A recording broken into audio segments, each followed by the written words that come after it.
Greetings fellow ukuleleans, Jeff Weinberger coming at you here with a new tutorial. I'd like to continue our discussion of chucking on the ukulele, and if you go back and look at the first two videos I made on it, it's basically a percussive technique, sounds an awful lot like a drum, and we've all heard it. Everyone knows what it sounds like from hearing ukulele players, guitar players, mandolin players. People who play plucked stringed instruments tend to do it, and it really adds a lot of life to your strums. It's a great technique. That's why we're spending so much time on it. I would like to do this video to show you basically how to add it to songs, how to use it in real life situations. So that intro that I did, that was just kind of a paraphrase of a Creedence Clearwater song called Proud Mary, and it might not have been the exact song or the key that they played in or anything like that.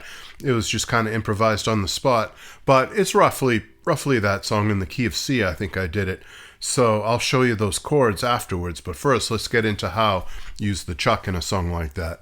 Then I have a couple other songs I'd like to talk about, just short excerpts. This isn't a song video. We're not going to sit here and learn entire songs and spend the whole time looking at all the nooks and crannies of the songs, but we're concentrating on the chucking technique. So you guys probably know that the chucking technique is done with the right hand. It's aided and abetted a little bit by the left hand, but it's largely a function of the right hand. And so you strum, but before you actually are able to hit the strings, you mute the strings with the palm of your right hand. And this is pretty common knowledge. There are hundreds of videos on YouTube regarding this exact subject, and everyone explains it a little bit differently. But I think the most important point to take away from this, regardless of how you're using it, who you're learning it from, etc., I think everything that you'll see on this subject has in common that it's this part of your hand, the palm of your hand, that's touching the ukulele. It's that big ball right under your thumb, that hunk of muscle right there. That's the important part.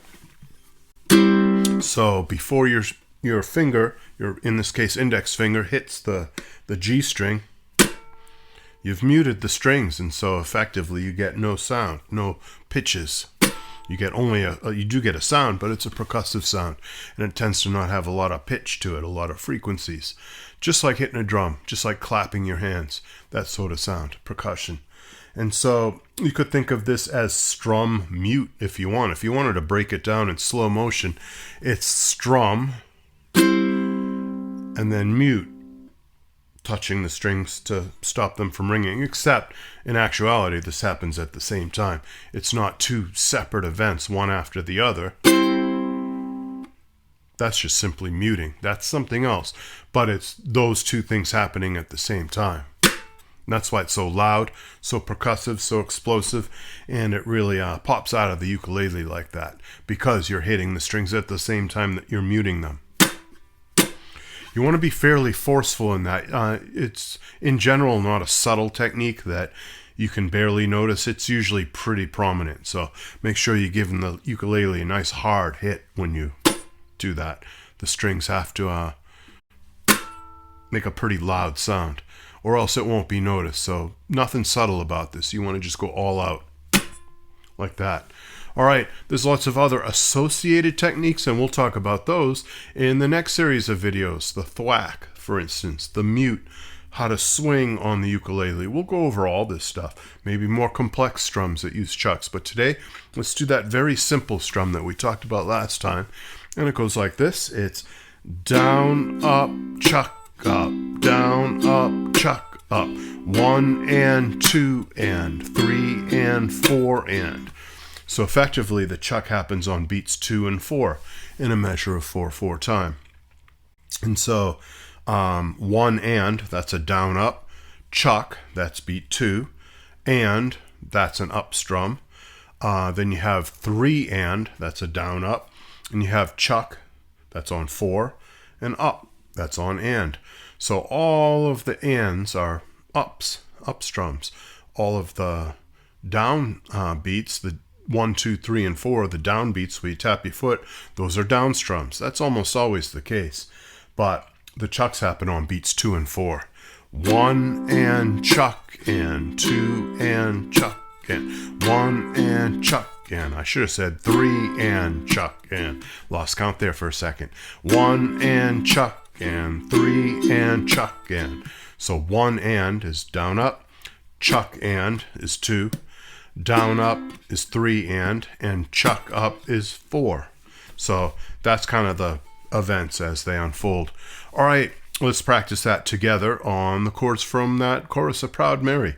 And that's going to be the chords G, big wheel keep on turning, A minor, Proud Mary keep on burning, C, rolling, C again, rolling, C again, rolling on the river, and then C again. So it's going to be G, A minor, F, now stay on C, rolling, rolling, rolling on the river. So again, G,